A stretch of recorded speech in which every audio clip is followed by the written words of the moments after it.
There's an experience that comes only once in a while in Star Citizen. It's that first time flying a new ship that you've always wanted to check out for yourself. The F8A Lightning is one of those ships, and it is still unavailable for people to fly. The only reason why I have it in this video is because somebody from Shadow Squadron in my community was able to get one. When asked how, he simply replied that it's a secret, so I guess we'll just have to be happy with what we have here.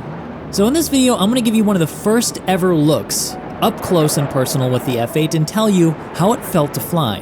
Because very likely we won't be able to get our hands on a ship like this again for a year. This is a ship exclusive to Squadron 42, and the only way to earn one of these is to actually play through the campaign.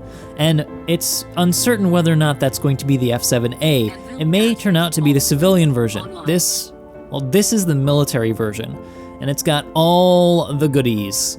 First impressions though is that the cockpit is actually smaller than I imagined, and I thought there was a jump seat behind the main seat because there's that glass panel above it, but there's not. It's a single fighter. It's also really big, bigger than I imagined it would be, but she's one of the most maneuverable ships I've ever flown, especially on the aileron rolls. If you roll this thing, it responds immediately. So it really doesn't feel like a heavy fighter. Yeah, the weight is kind of there when you're maneuvering in 0G, but oh man. And the firepower?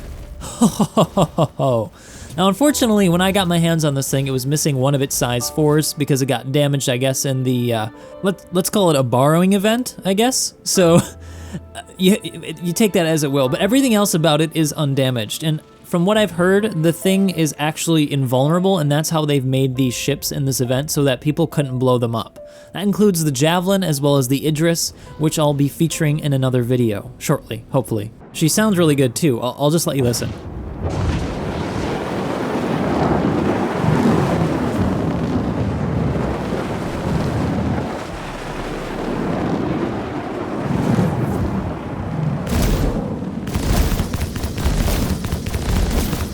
And here's her sound and atmosphere.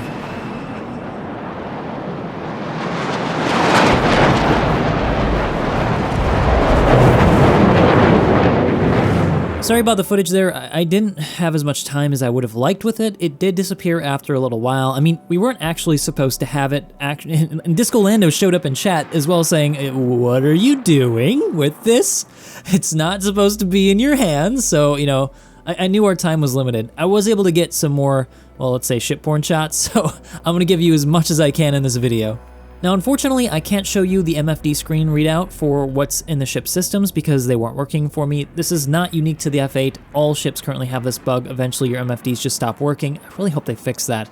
But I had a friend check for me, and they said that it has 4 size 1 shield generators, which makes sense. It's a heavy fighter, 6 size 3 hardpoints, and 2 size 4 hardpoints. I also noticed that she had 4 size 3 missiles, which could be swapped out for size 2s, giving you 8 total, but there might be more that just aren't equipped on this show version.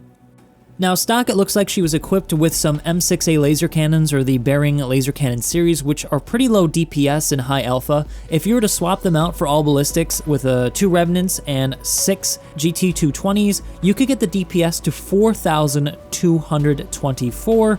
And if you swap out all the shield generators for Palisades, her HP pool would be as high as 31,680. For reference, that is the highest HP pool and the highest DPS of any small ship in Star Citizen, and it handily took out a size 3 shield generator off the back of a cat. And that's down 1 size 4.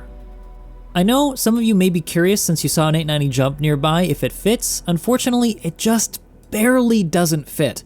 I suspect that you could wedge it in there if you turn it sideways, but I'd be really scared of breaking off a wing on this thing, so I don't think it's actually a viable place to mount one of these ships. You're probably going to have to wait until the Idris comes out to really be able to use it, or some other carrier.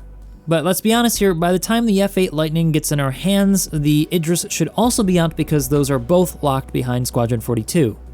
Personally, I can't wait to see the official color scheme for this ship. This is just the show version for the 999 in lore, which are like the Blue Angels of Star Citizen. I guess you call them Red Angels. So I can't wait till different livery comes out, though I actually really like this. I suspect that we'll never see this again. So take it in, guys. This is it.